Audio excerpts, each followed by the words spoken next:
Hey everyone, it's Triple Mango Threat, and today I have with me Signature Spellbomb. Thank you so much for joining me. And thank you for having me. I'm happy to be here. Could you tell us a little bit more about yourself? Yeah, my name's Chad. I run the Signature Spellbomb YouTube channel. One of my biggest passions currently is making content for the Magic the Gathering Oathbreaker community, and that's kind of the main thing I'd say I'm mostly known for at the moment. So, how did you get into magic? Sometime around probably 93 or early 2000s, I was actually introduced to the game in middle school. And played it relatively off and on all the way up to today. Now, when I was off, I was really off. Like, I have completely sold out of the game and gotten rid of all of my cards at some point. So every time I've gotten back in, my first thought has been, cards are expensive, so I generally start budget first and move from there, if that makes any sense. Yeah, wow, that's really cool. My uncle started in 93, so anytime someone says 93 or 94, I'm like all ears. Yeah, I remember when Urza Saga came out, and I thought the card Dragon's Blood was one of the best things ever printed. It was a artifact that if you paid 3 mana and tapped it, you could put a 1/1 counter on a creature. And you look at that by today's standards, they're like, wow, things have changed. So like Yeah, the cards from 93 are definitely a different game almost at this point, you know? yeah, it's a completely different experience. hmm Well, I think that's why so many I don't play it because I don't sadly have a lot of those cards anymore, you know. And I was too late for alpha and beta. Um so a lot of the people who play old school are just that entire format is just about the cards at the beginning of the game and playing with the game as it was, during the 90s, if that Yeah, makes any sense. So right. different format for sure. Nostalgia is very powerful, so like just playing with those cards is an experience itself. Mm-hmm. It is, and many of those I could only ever pray to have access to via proxying with people who are okay with that. Yeah, Um, like if I ever wanted to do Legacy or anything, and I was playing against people who I knew were running some Power Nine stuff, I would have to ask them if it was okay for me to run yeah, at the same level with proxies because I can't afford, a $9,000 card or more, exactly. so. It is funny to think that some of the most powerful cards in the game were still printed in the first set, though. That amazes me and gives me a little bit of wonder still, if that makes any sense. Yeah, like I guess they didn't understand the power level at the very beginning. So, No, and you can kind of see it. They still understood cycles, like cycles across colors. mhm. And you can see that Lightning Bolt for 1 mana did you 3 damage, and the blue version of that same card for 1 blue mana lets you draw 3 cards, and it's amazing how differently powered those two cards are. You Yes. know, so you're absolutely right. Healing or preventing 3 damage was Healing Salve. That is by far, I would say, the weakest card in the Yeah. cycle of spend 1 mana to get three of something, Mhm. you know, for sure. And of course, only one of those cards would be considered to be part of the Power Nine, I would say, so. They still use Black Ritual, or not Black Ritual, Dark Ritual. It is a black hmm spell. Yep. They even use it, I think, in CEDH. So, You still do see it. I'm bummed because in my format we don't have access to it. The main format I play, which is Oathbreaker, Dark Ritual is actually banned. I did not know that. So, from what I understand from Oathbreaker, is you have a commander and a signature spell, right? Yeah, it's a little bit more in depth than that, and I have a 1 minute long video that actually explains the format. It's a short on YouTube for anybody who's interested and wants to check it out. But the quick version is your commander is a planeswalker. Okay. You follow the color identity rules of that planeswalker, and your signature spell also has to be in your commander's color identity. That is your planeswalker's signature spell for the purpose of your deck, so you cannot cast it till your planeswalker's on the field. And anytime you cast your planeswalker or the signature spell, it gets hit with commander tax. Now, each card has separate commander tax, to be Mm-hmm. clear. So if you cast your planeswalker once in a game, but you cast your signature spell 3 or 4 times, you're going to be spending way more for signature spell than you are for your commander. And it actually opens up a lot of strange synergies and thought processes. Um, and it can lead to some very competitive and degenerate things, and it can also lead to some very fun, crazy, janky things. It really just depends on what the purpose of the deck and the play group is, just like in Commander or CEDH, you know? That's really cool. Yeah. Mm-hmm. So do you have like a favorite Oathbreaker deck of yours right now? You know, that is so hard for me to comment on because I actually have like 18 decks at the moment. Oh, wow. And I tend to cycle through them. So, is one of the big focuses on my channel when I got into Magic again. I realized two things when I was building a playgroup. And prior to the pandemic, we had like a playgroup of 20 people Mm-hmm. at my local LGS that were all playing Oathbreaker. And I can be mostly blamed for that. So when I got back in, I was building on a budget because that's easy for me, but I also realized very quickly that I have the greatest depth of knowledge for the product, for the cards, for how they work and how they interact Mm-hmm. amongst the other people I was playing with that were either getting into Magic for the first time or who had been out of it a lot longer than me. And I realized that simply having that product knowledge actually allowed me to play at a power level higher because I knew the interactions better. So I originally did budget decks partially for that, to control my power level and to keep the game fair and fun and exciting for me. Mm-hmm. And the other part was, and you may have experienced this at your own LGS. I think we all have a story of how we first discovered Magic. We're walking around and we see people playing this game with this amazing artwork, and we're just enchanted by it. And we walk up and we ask them what they're doing.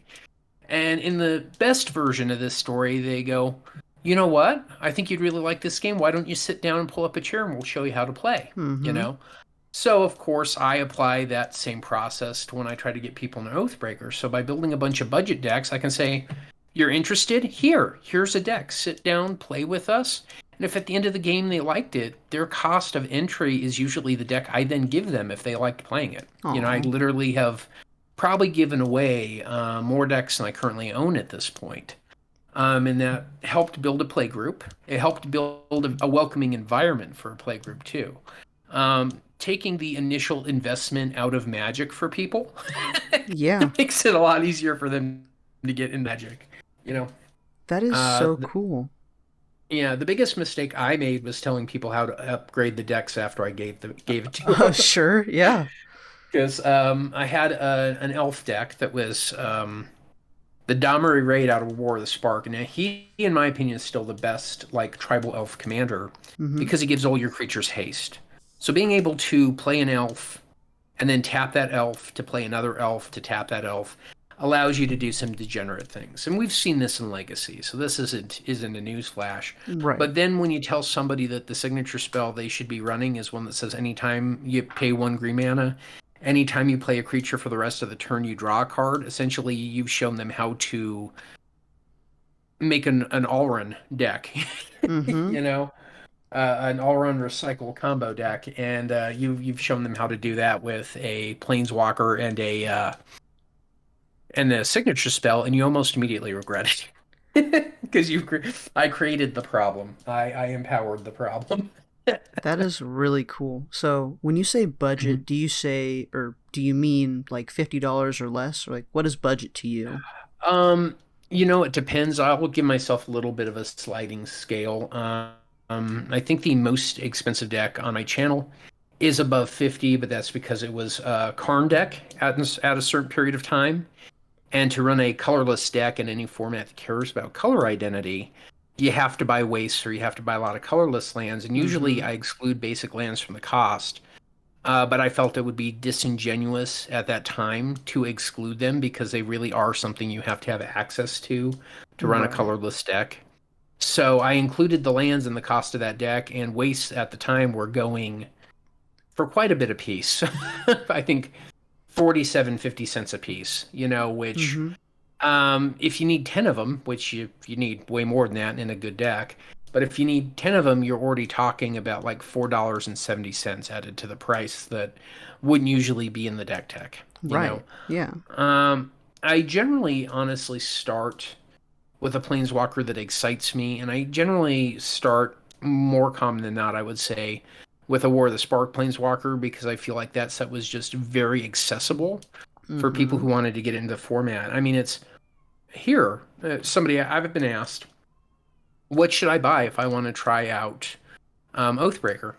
Buy War of the Spark. You're guaranteed to get one planeswalker in every pack. Mm-hmm. You know, it's a real easy entry point. It's gotten more expensive with time, which is too bad. You know, but I probably would blame the Japanese planeswalkers, of which I have almost all. So I do have a problem. Whoa.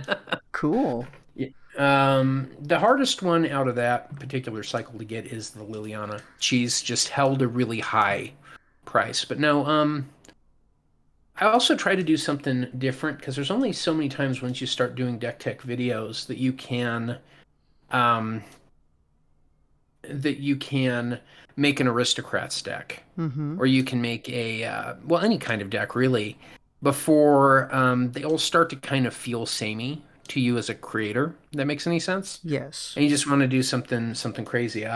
Probably my favorite deck on the channel, to answer your earlier question, and I might just call it my favorite deck for now, is I got enamored after watching a Pleasant Kenobi video with I don't think it was Legacy. It was probably Modern, a Modern Goblin Charbender deck he was running in one of his videos. And I thought, that would be fun and that can be stupid. So I built one with, oh God, who was it? Tybalt, I want to say. I think it was a Tybalt. And it's up on the site. Well, I played with it a little while. It didn't do what I wanted. So my personal deck has evolved into a Duretti Ingenious Iconoclast deck. And the deck, Goblin Charbelcher, you pay the mana, you tap it, and you flip cards from top of your deck till you hit a land. Mm-hmm. And then you do damage to that player equal to the number of cards revealed. And if the land you flip is a mountain, you times it by 2. Oh, So yeah. this deck gets around it as being mostly an artifact deck that's full of, the type of artifact creatures that will fetch you lands, either into your hand or into play, so that I thin out the deck. And then it's running every single MDFC that's got a Uh-huh. spell on the front and a land on the back, because when you're flipping it to Charbelcher, it doesn't see what's on the back of the card. So the deck is running a good amount of lands to be a stable, good deck, Mm-hmm. but it's all towards a singular purpose. So I enjoy it thoroughly, but it is a little janky and it is a little bit of a combo. So I don't pull it out too often because I feel like that can be unfun to play against, if that makes any sense. Mm-hmm. Somebody just kind of controls or knocks you out of the game out of nowhere, but it is fun to be able to get the Charbelcher either into play or into the graveyard. Ultimate Duretti, which will let you target a artifact you control and player in the graveyard and make 3 copies of it. And then use your mana to just fire all guns, fire all cannons and see how far you get. It's not guaranteed. Yeah, you right. are depending pretty heavily on the luck of the top of your deck. So I have whiffed. Everyone will whiff with a deck like that, Yeah. which is why I think it maintains a little bit of fairness. Is that I'm not playing a deck or a game where other people don't get or interact or play with me, if that makes any sense. Which is, I'm not saying I don't like competitive, but I think I like the environment of playing with other people. Mm-hmm. And I feel like there are sometimes when you're playing really, really competitively that you're so focused on just your plan and making sure nobody can interact with you that you basically have a table of 4-player solitaire. Yeah. Um, and I have enjoyed that at times, but it's not what I currently enjoy. I think is the way to put that correctly. Um, the older I get, the less I judge how other people want to have fun. As long as the fun they're having doesn't hurt anybody else, it's really not any of my business. Is my Right, opinion at right. this point. So no, yeah, I think that kind of answers your earlier question about favorite deck right now. I've got so many. Probably my second favorite is I've got a Bant Tameo deck. I can't think of the name of that Tameo, but she's got the Lets you her cast. ultimate. Yeah, her ultimate is to like draw 7 cards and then gain an emblem that says whenever you could cast a spell, you basically cast it for free. Oh, You know, yeah. Mm-hmm. The whole deck isn't really built around her so much. It likes her middle ability because that will tap down and freeze creatures Mm-hmm. or permanents. But the whole rest of the deck is just snow spells. It is just a snow deck, snow lands, snow everything, and it is one of my favorite decks because it is just so dialed in between, the two Ice Age sets, the Modern Horizons one, and Kaldheim. And it's sad that it took that many sets for me to have enough cards to really kind of get it together, but it is one of my favorite decks too. I want to say there's just like three, maybe four cards in the whole deck that are not of the snow subtype, and a Mm-hmm. couple of them really bother me because it feels like they should, like Glacial Chasm. Oh yeah, yeah. I know what you're saying. Yeah, it's not a snowland, but it is a glacial chasm. Yeah, so there's a artifact. I can't think of the name of it right now. My brain is terrible with card names. That lets you pay 2 mana and sacrifice a snowland to fog damage Mm-hmm. for the turn. It's not a snow permanent. I'm running Binding of the Old Gods. No, that's not right. It's one of those sagas that at the end of it lets you get a snow permanent or spell from your graveyard for obvious reasons. And then I think Nico Aris is also in the deck because he throws shards. That's all my reasoning, you know. So it's fun, It's sometimes combos out of nowhere because it's surprising how many snow permanents actually care about the number of snow permanents you control. Mm-hmm. It's almost as bad as say slivers or the next tribe you can think of. Just the next Right. tribe. If you have enough of that tribe at a certain point, you just can't lose. So my next question is: are there like auto include cards like Soul Ring or something like that in Oathbreaker? I would say no. There are. It's a little freer and wilder than that. There are cards I would certainly suggest for certain colors to make them kind of stronger out of the gate. Mm-hmm. Soul Ring is actually banned in the format. A Oh, lot of okay. fast mana sources are for the stability of the format. If you don't mind, why don't we go back? Let's talk about that Dark Ritual I mentioned earlier. Right. Yeah. So the reason Dark Ritual and the Commander Lotus that they released recently are banned is because there's a 3 mana Liliana. So the play pattern Oh. goes turn one, play a black mana, Mm-hmm. tap it, put Liliana into play. Turn two, play your second mana, tap two, and your signature spell is Smallpox. But That is so oppressive because it literally kneecaps your opponents when they probably don't even have a creature to sacrifice. So they're forced to sacrifice a permanent on Smallpox, which mm-hmm. is often a land. And every time you cast your signature spell, yes, the cost increases, but you're also now a full turn ahead of your opponent. So by the time you're ready to cast it again, especially with a 3 mana Liliana, like making them discard or whatever Liliana you run, this just continues, and it continues to be degenerate. So any like 3 mana black planeswalker is going to work in this scenario. I kind of wish they had gone the other way and just banned cards like smallpox because that's actually really the offender in the conversation here. Mm-hmm. But that becomes problematic too because that can actually start to remove entire deck types from the game. And one of the things I love about Oathbreaker is, despite the fact we have less commanders because you've only got the planeswalkers that currently exist, we actually have, I feel like, more viable decks. The life total you start out with in Oathbreaker is 20, and your deck size is 60. Mm-hmm. Those two small changes make many more aggro decks and many more mill decks far more viable than they are, and the game plays faster, so it does not allow for like 11 turn wins that you see in Commander. And that's by design. The people who designed Oathbreaker as a format wanted to play Commander on their lunch but couldn't get through a game fast enough. Right. So that's part of the story. I wouldn't say it's better. I would just say it's different. It is a different feel. I feel like most people I've talked to who have come from one to the other feel like it is slightly more aggressive and more competitive because of the game speed and because of deck construction. I find building a deck myself is easier because I spent so many years building 60 card decks and knowing exactly how to balance them. Mm-hmm. And a 100 card deck has additional needs because you have a lot more variance to just not draw what you want or what you need.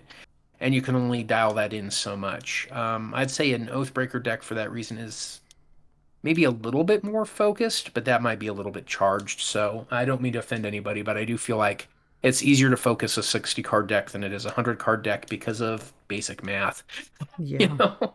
So, yeah.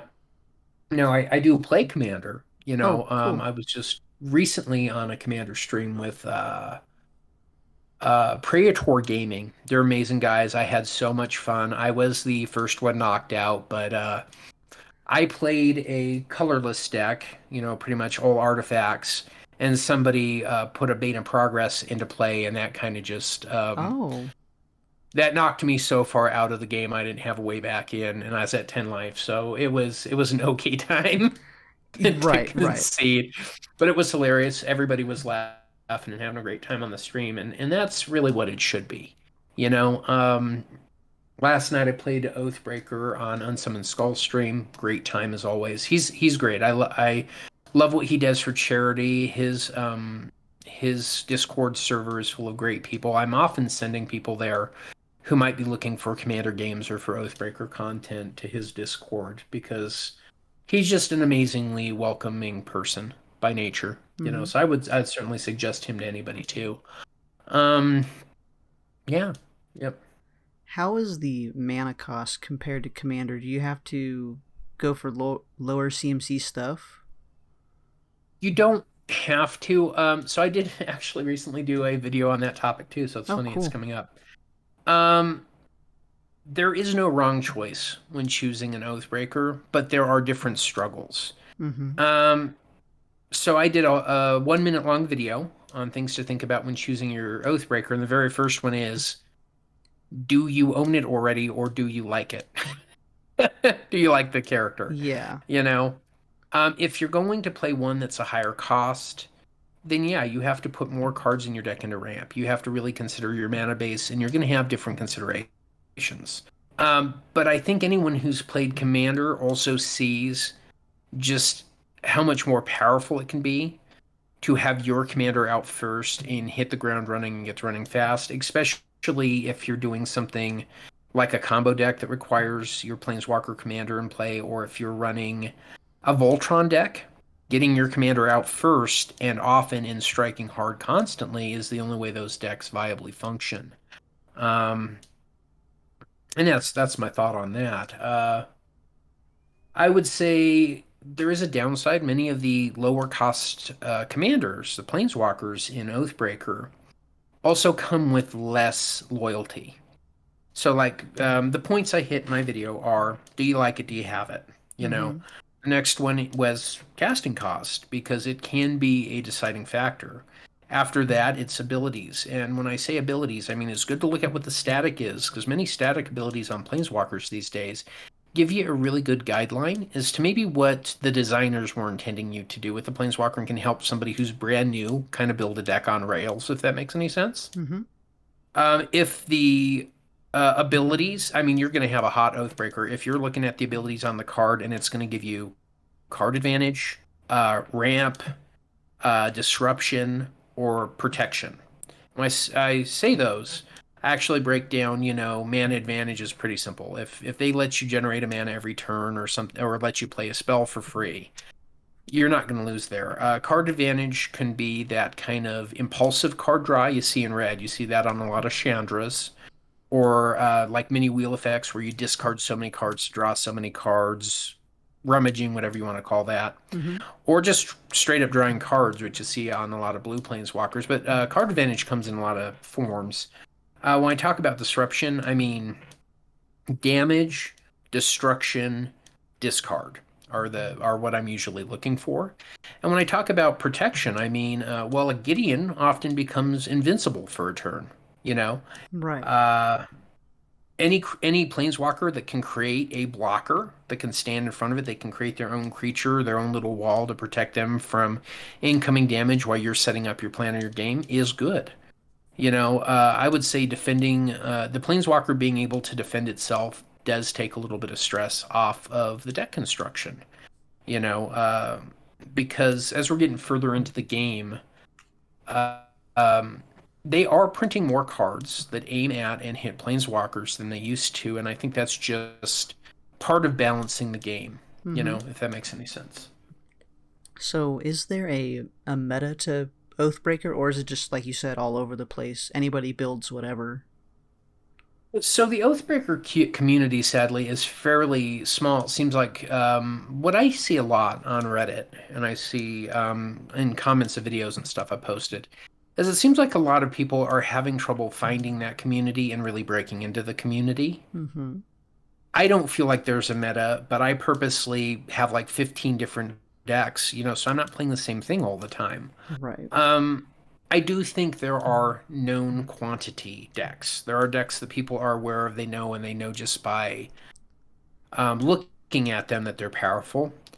I think people look at those decks and they draw the wrong assumption as to what Oathbreaker is. A really good example is the Jace out of the War of the Spark. He's got that text that said that he's got the Lab Maniac text on him. Right. And if you run a deck with, 58 lands in it, and you run Mana Severance as your signature spell, you play Jace, you play Mana Severance, you remove all your lands from the deck, and you win the next turn, right? Or you win on the spot if you haven't used this Jace's loyalty ability for the turn. Here's Mm-hmm. the thing. That works well on paper, but if you put those two cards in your command zone with three other players sitting around a table, you have telegraphed your punch. Everyone knows exactly what your plan is. They know exactly what they can do to stop you. And either they won't want to play with that because that's competitive of a level that's not enjoyable or you can't interact with, or you're automatically the Nico Bolas of the game. You're the archenemy, Yep. you know? So choosing your planeswalker and your signature spell is something I think people need to be careful about because you don't necessarily want to telegraph your game plan to everybody. And honestly, if it depending on your playgroup, some playgroups want a highly competitive feel, right? Mm-hmm. There's one guy I play with. I think he's a great guy, but he's got this Sarkhan deck that I don't really care for because he's playing 3 mana Sarkhan, the one that's in not Naya. That's gonna drive me nuts. But he's running this 3 mana Sarkhan, and his signature spell is Worldly Tutor. And his game plan every game is to play Sarkhan, Worldly Tutor, Deep Glow Scape, play Deep Glow Scape, double the number of counters on Sarkhan, Mm-hmm. alt Sarkhan, go into his deck, find every single dragon in the deck, and drop it into play. Oh. You know, the first one or two times you see that, it's interesting and exciting. You've never seen it before. It's like seeing somebody get an achievement in a video game. Mm-hmm. When you've played against it 2 or 3 times, it really starts to lose its novelty fast. Mm-hmm. Last night, every time he played his Sarkhan for like the first 3 or 4 times, I just murdered it. Yeah. I just turned my creature that was all suited up into it, murdered it, and I did that 3 or 4 times. If I'm like, okay, our blood feud is over, in the very next turn, he did his thing and won. So I should have probably kept going, but Mm-hmm. at a certain point, it just feels like you're being spiteful and mean to just constantly keep someone to just make it so somebody can't play when that's the only plan they have in their deck, if that makes any sense. Right. Now, I was aided in this situation because one of the other players was playing a deck that was just ever so slightly stacks, and it had everyone on playing one spell a turn. So he could play Sarkhan, but he couldn't Worldly Tutor the same turn. He couldn't Deep Close Skate at the same turn, So that kind of kept the whole game at parity for maybe longer than it should have been, if that makes any sense. Right. So it was fun. I had a great time, but I mean, decks can be broken, just like an EDH or CEDH, and decks don't have to be. I would say the more it's true of any multiplayer format. The more honest you can be with your play group as to what you want to play and what you want to do and what you kind of expect from your experience, the more fun you're going to have. I actually kind of treat the multiplayer experience kind of as like scoring achievements at this point. Last night, I was running Ugin the Ineffable. He reduces the cost of all my colorless spells by 2, which is great, and an artifact deck, and his first ability is +1. Take the top card of your deck, exile it from play, make a 2/2 creature, and when that 2/2 creature dies, you put that card into your hand. Mm-hmm. And I use him and the creatures he makes to be able to suit stuff up in Voltron stuff, just to make big little guys. Mm-hmm. And last night I knocked 2 players out with Infect in a 4-player game, which to me feels like an achievement. And I won that game. And winning a game with Infect is already, Right.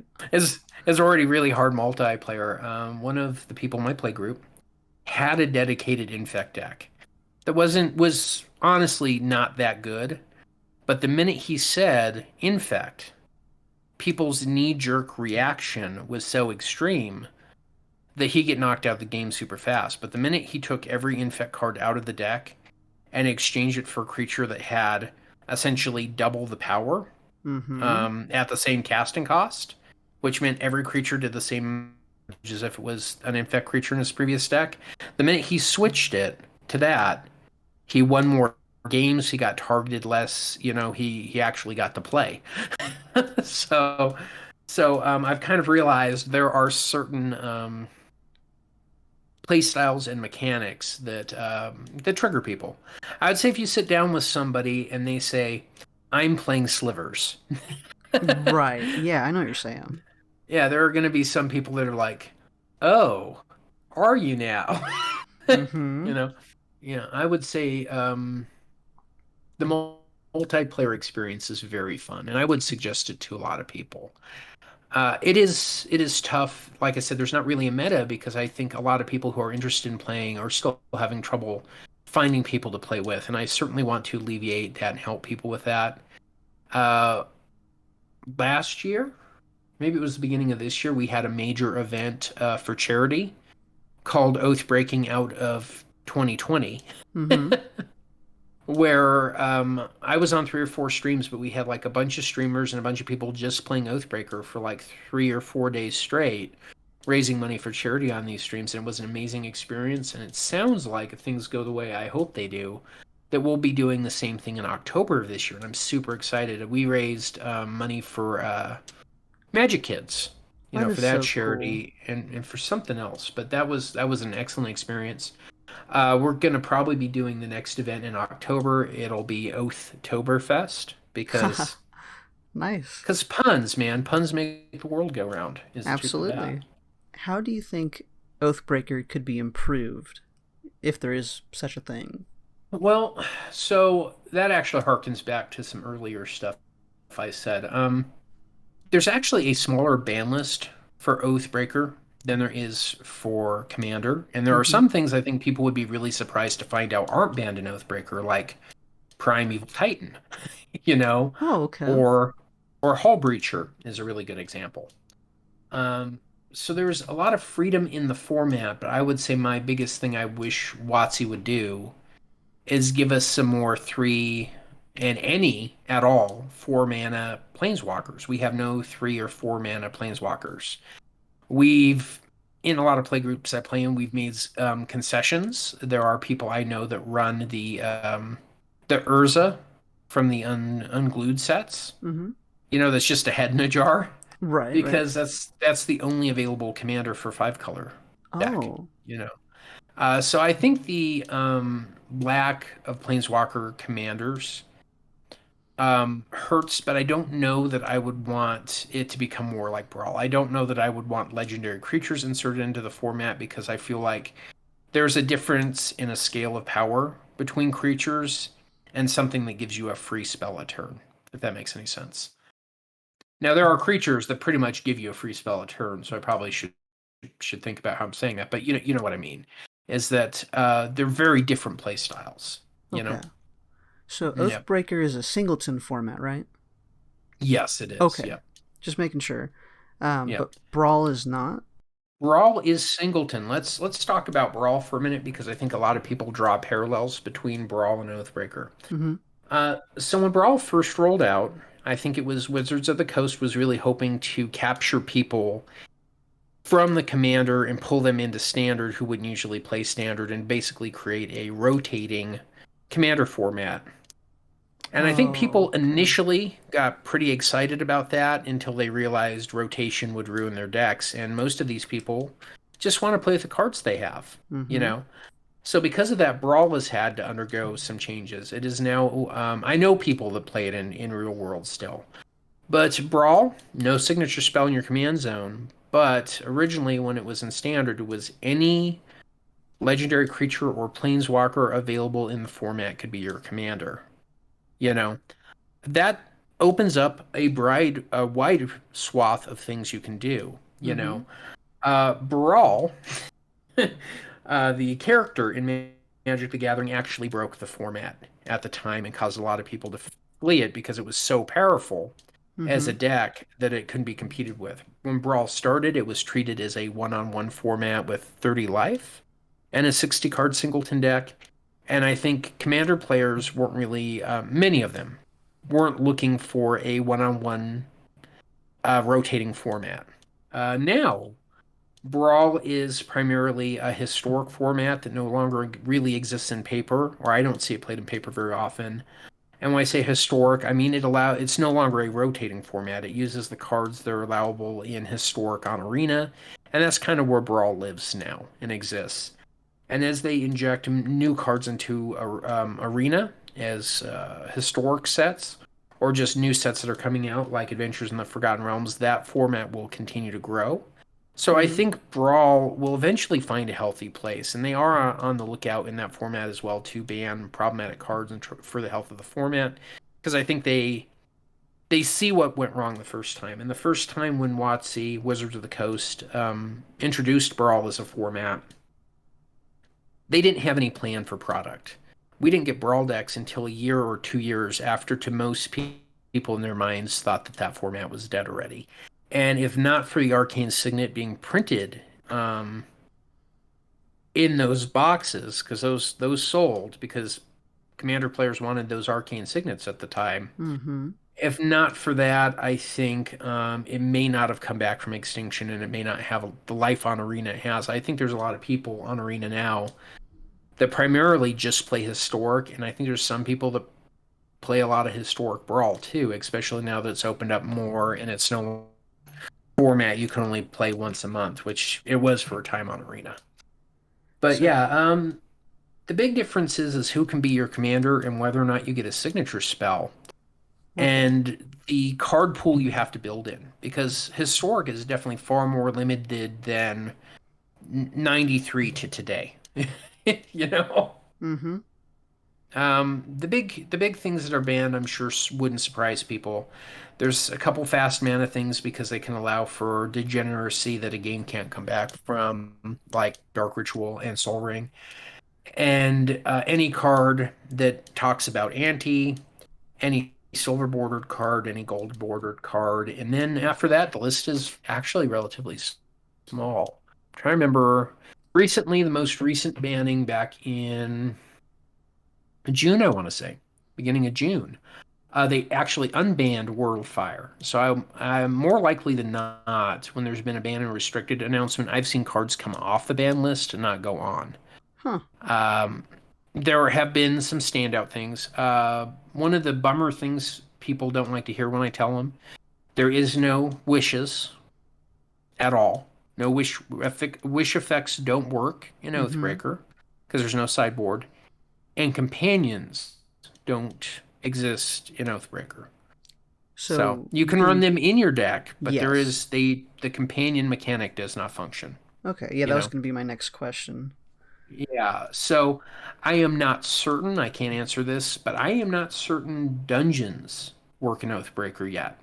I posted the question on Twitter to the Oathbreaker Rules Committee. I probably won't know fully what their decision is on dungeons for quite a while yet, but since they exist in a zone that isn't part of the game until you're in one, and then they exist in the command zone, I think it's fair based on the current rulings that maybe they aren't playable. But I can't speak to that for sure, so I haven't done any content about that point just yet. So, going back to the other formats you play, so you play Oathbreaker and Commander. Do you play anything else? Every once in a while, I play some Arena, but I've taken a pretty big break from that because sadly, to do anything really fun on Arena, it does feel like the game requires a monetary investment. So that's tough for me because a lot of the extra money I have going into now, doesn't even go into my Magic the Gathering product. It goes into my YouTube channel, because I'm Right. trying to grow that. So I've kind of taken a step away from that. I've got a different story to come off of that, but I get sidetracked easily. I've played some Modern. Modern can be very fun. Usually, I get the biggest itch to play Modern right about the time a Modern Horizon set comes out, and I'm flush with a bunch of cards that I know that are now legal in Modern, Mm-hmm. and it makes me want get excited and look back at mechanics that maybe weren't supported very well before that are now getting a boost or getting a little bit more love and attention because Modern Horizons has been good for injecting old legends that people may have forgotten or deep cuts, of lore and extra cards that support stuff, stuff that wouldn't fit in another set somewhere. Yeah. Finds a home, I feel like, in Mystery Boosters and Modern Horizons, those type of ancillary products that don't have to follow what is happening on a plane, what exists in this world we're venturing to this time, you know? Mm-hmm. So, do you have a favorite color in Magic?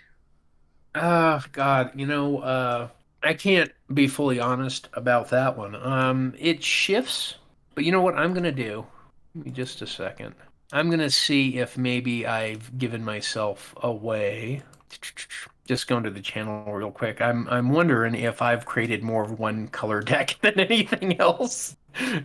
It seems like I have a tendency to create red and green decks, not necessarily that combination, but red or green decks Mm-hmm. more often, and it's like red and blue or red and black or green and blue or so it seems like I do end up with one of those two colors with a surprising frequency looking at what I've created. It's not to say I haven't done some mono white or some mono blue or some blue Yeah. black or some other things. It's just to say that there does seem to be a trend, and it would be hard for me to argue against something I can literally just actually look at.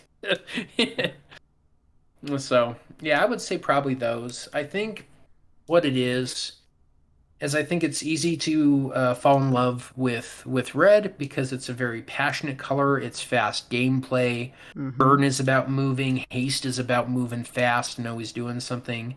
I feel like the card draw slash advantage in red that allows you to dig and also put cards in exile and allows you to discard to draw creates some interesting access, interesting play patterns. Everyone red's just that fiery, passionate color. And I think the big reason it's easy to gravitate towards green is when you've played enough Magic, there's just something nice about every once in a while just stomping somebody with a big creature or Mm-hmm. always knowing that you're going to have a mana. I can't tell you, but that is like the worst feeling every Magic player's ever felt is to either have way too much mana or not enough mana, and green just is built to kind of control your flow of mana. It's Yes. built to get you what you need and to get it out of your deck so it stops being in the way. And I think those are the reasons people kind of gravitate. Well, there's reasons people gravitate to any color, but green definitely will always be the big stompy color, I feel like, and its control over the ability to mana ramp is special and kind of unique. Every other color will never do it as well as green, I think, for that reason. That's just its part of the pie. I was going to ask what you think the weakest color in Magic is. It depends on the format. I know that's probably disheartening to say, but I don't really feel like there's a weak color, but I feel like it depends. Like if I'm playing Commander, red and white, and especially red white, feel weaker than the other colors and other color pairings Mm-hmm. because there's just some tools they haven't got as much access to as other colors.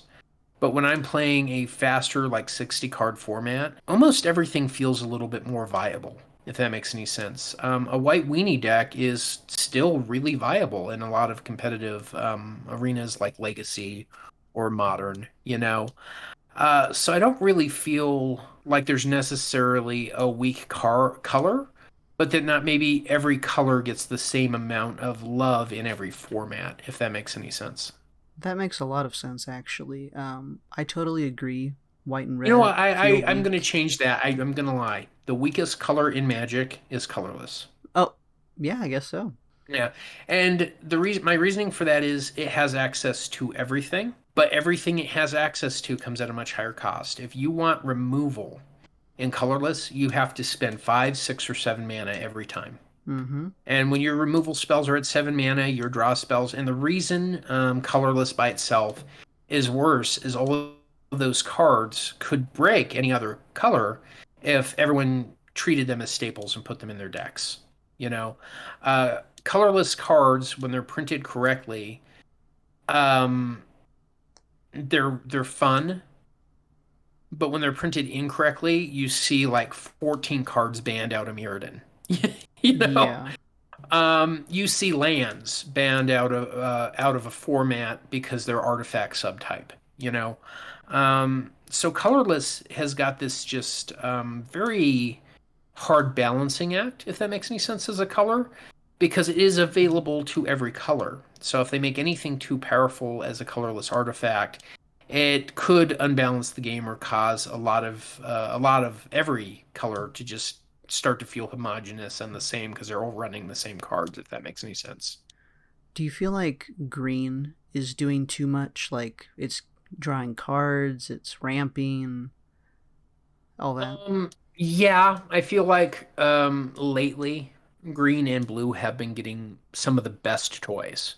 And whilst they are starting to give white and red more toys and more card advantage pieces, I mean, you can see it in Strixhaven, that they're moving in a direction where they want white to manifest its mana ramp through like treasures and stuff, or its card draw, or not card draw, but its card advantage by playing artifacts or playing things back out of the graveyard, you know?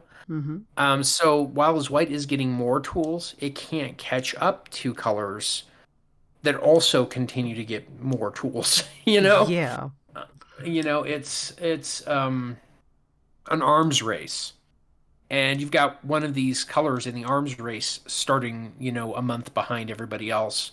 And if everything continues to come out as it has to this point, the balance won't shift. One of my biggest complaints about blue green is, well, back in the 90s, green was the weakest color.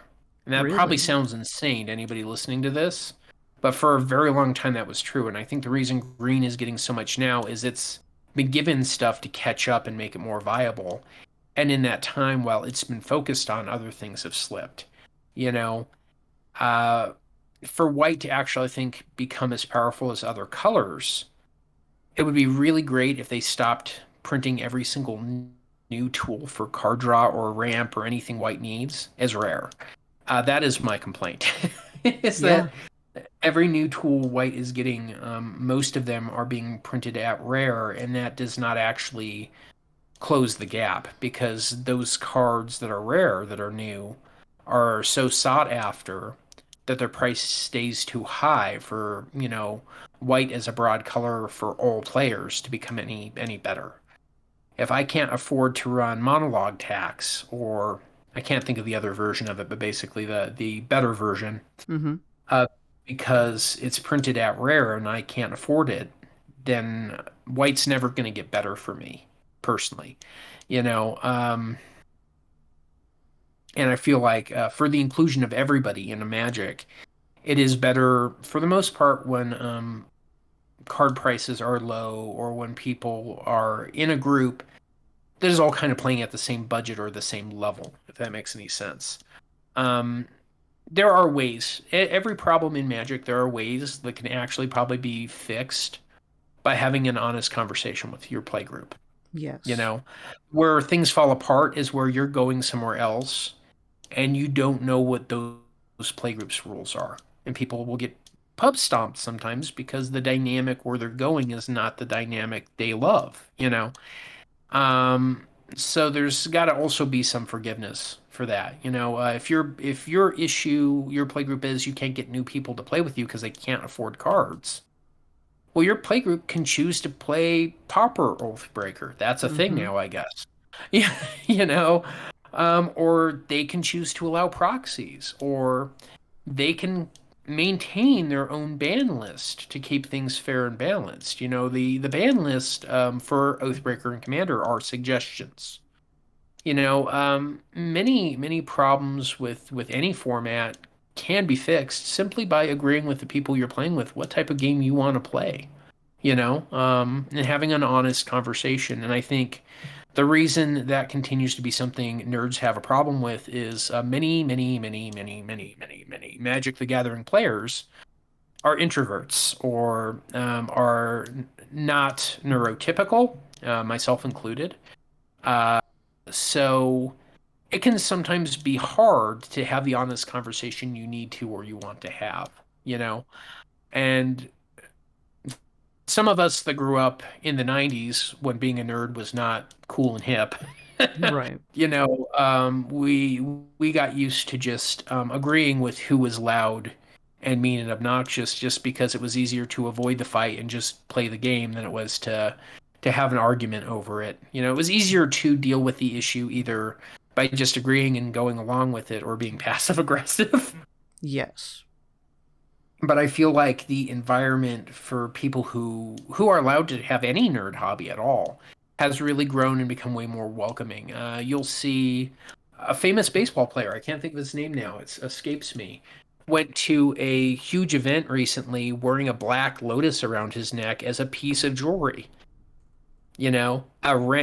A Power 9 Black Lotus rated at like a 9.0 around the neck of a baseball player. He's wearing probably the most expensive bling in the room, and most people don't know what it is.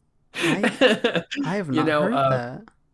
yeah, Cassius Marks, the football player, he owns his own card shop now, and he's been on game nights a number of times with the Command Zone podcast, so it's the more we allow this game to be welcoming to everybody, the more those walls are going to be broken down, the more okay it's going to be into nerdy things, and the more people you're going to allow yourself to meet. Mm-hmm.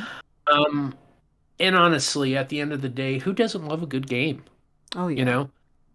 Um, Now I've got family of an older generation that grew up in the 50s that I don't think will ever Yeah. quite understand nerd hobbies, but that's because you remember that scene from Revenge of the Nerds where the big jock screams nerd and then chases him, and you see Homer Simpson do it in episodes of The Simpsons, and that was the style at the time, you Mm-hmm. know? Sorry, I go off on tangents. I apologize. I'll try to be more focused. Well, that's got a lot to do with my real world day job. I am forced in my real world day job to have a big personality and get along with people and meet as many people as possible and talk to them. And without going into what I do, because that's a little private, we'll just say I'm in sales, Mm-hmm. you know? So also when I was growing up, so like I mentioned earlier, I'm neurodivergent. They said I had ADHD, but during that period, well, ADD, it was what they said at the time. And that's a whole long story, so I'm going to shorten it quite a bit. Come to find out, as I got older, what I actually have is autism, you Okay. know. But my parents never put me on any medication for ADD or autism. Instead, they sat down and they focused with me. When they knew I had trouble writing, my mom would write for me, but I would dictate what I needed and wanted to say. Mm-hmm. You know, it wasn't that I couldn't do it, it's that there was a disconnect for me there. Like I was actually really good at math and really good at certain things at a young age, but because I had some development issues, my hand-eye coordination was off. My ability to speak properly was terrible for many years. I repeated kindergarten because where I was having developmental problems was interacting and connecting with other people and speaking. But when it came to knowing the alphabet and spelling and math, those things I take to like a duck to water, you Mm-hmm. know. So at a young age, I kind of realized one of the things I needed to do to function in normal society was watch other people. I spent a lot of time in acting all the way up through middle school and high school, you know. So I tell people I'm very good at pretending to be human, Yeah. and I do so good of a job, people believe it. You know, I've also told people in the past when I'm at work, it's like I just show up and I pretend to work, and I pretend so good everything gets done, you know. That So is a great way to put it, honestly. I feel like if you can find ways to take yourself just a little bit less seriously every day and every interaction you do, life is just more fun. I feel Mm-hmm. like being serious is the killer of creativity and fun, you know? And I work in a job in sales where that really should be my job is to be serious, but it is so much harder to connect with people on a personal and emotional level. A, if you already are a little bit neurodivergent, and B, if you treat everything as a serious endeavor and you put a wall between yourself and somebody else emotionally, it's going to be harder to connect with somebody else emotionally. Mm-hmm. You know, I think so. Taking a step back, when I was held back in kindergarten, the school set up a counselor with me to help me with speech therapy and my developmental issues, and that got me very far in school and up through the I want to say the fourth grade or so. I was still meeting with this counselor once a week. And the way this person counseled me is they had me read out loud. They had me play board games. They had me play card games. They had me play Guess Who. And I had to say, does your character have red hair? And I couldn't pronounce R's. And that was something I was very ashamed of. And I had family that actually about that to the point of tears, Mm-hmm. you know, that I don't talk to anymore as an adult. Uh, Right. but, you know, I have a very strong connection to board games and card games because of that. I spent some time trying to design and make games. Turns out you need money to do that. Yep. I love Magic the Gathering, and pandemic started, and I wasn't going to be able to meet with my friends every week and play anymore. I thought to myself, oh, Jesus, I really still want to connect with people. I still want to talk to people. I still want to be part of this community. What can I do? And I thought to myself, well, I could start a YouTube channel. Mm-hmm. And I started a YouTube channel. And I thought to myself, well, what do I want my channel to be about? I'm like, you know, I really wish there was more Oathbreaker content. I could wait for somebody else to do it, or I could make it my gut, pardon my language, himself. Mm-hmm. Um, and that's what I did. I now have 70 videos on the channel.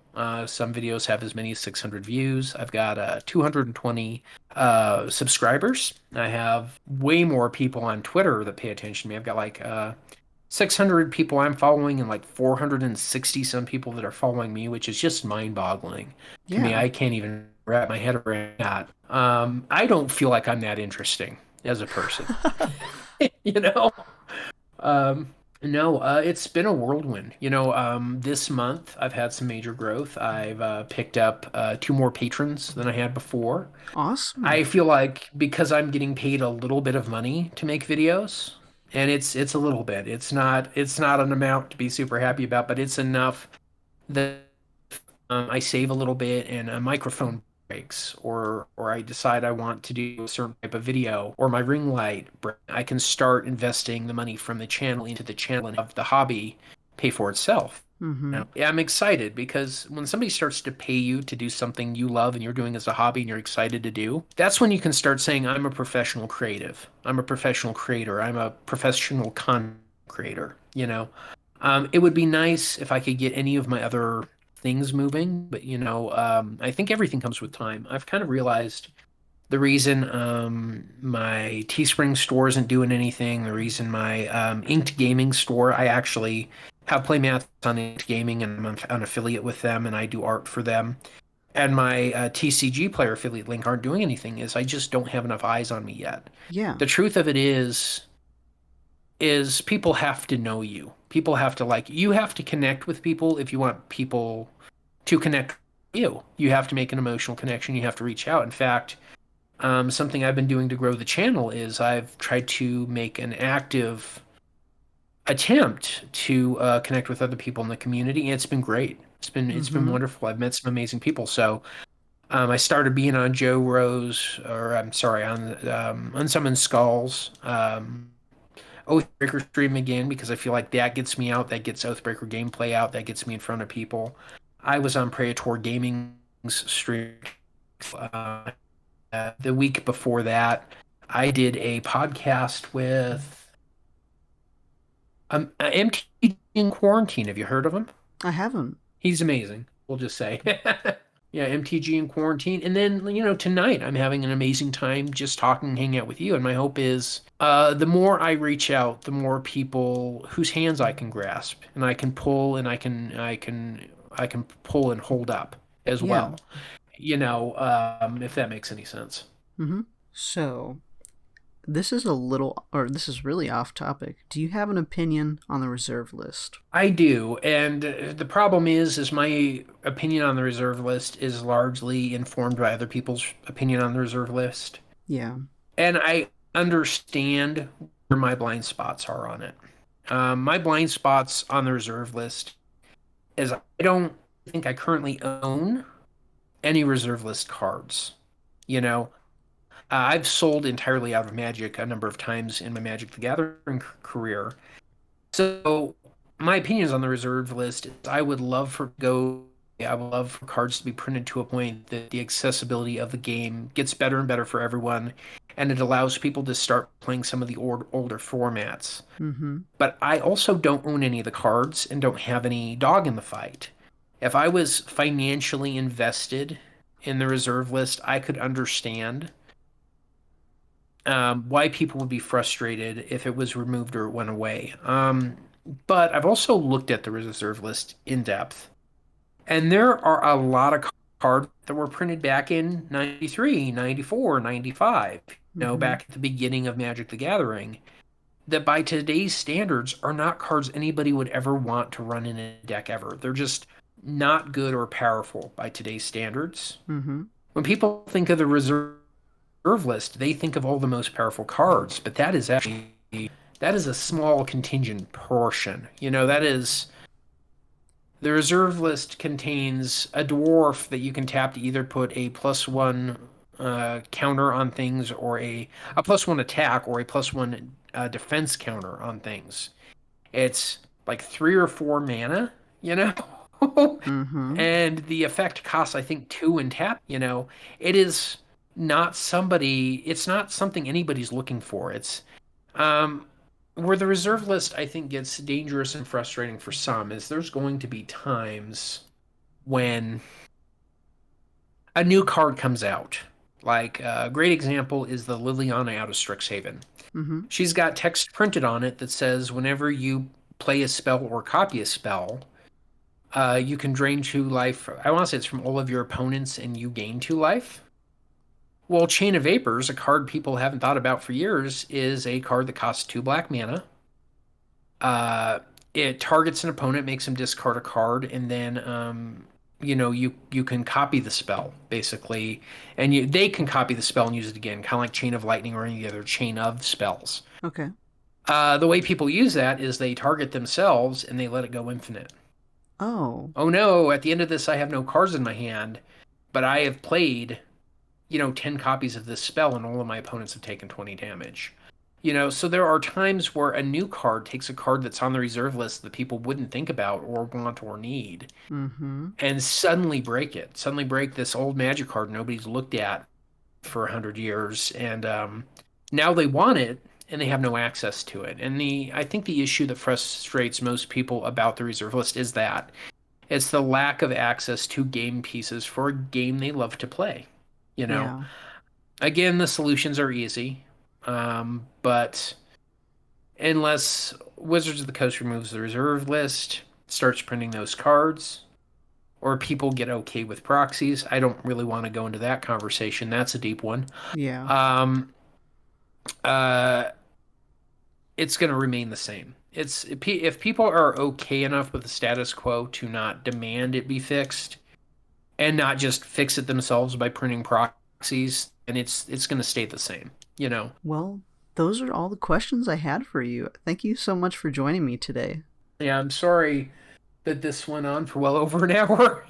No, it's perfect.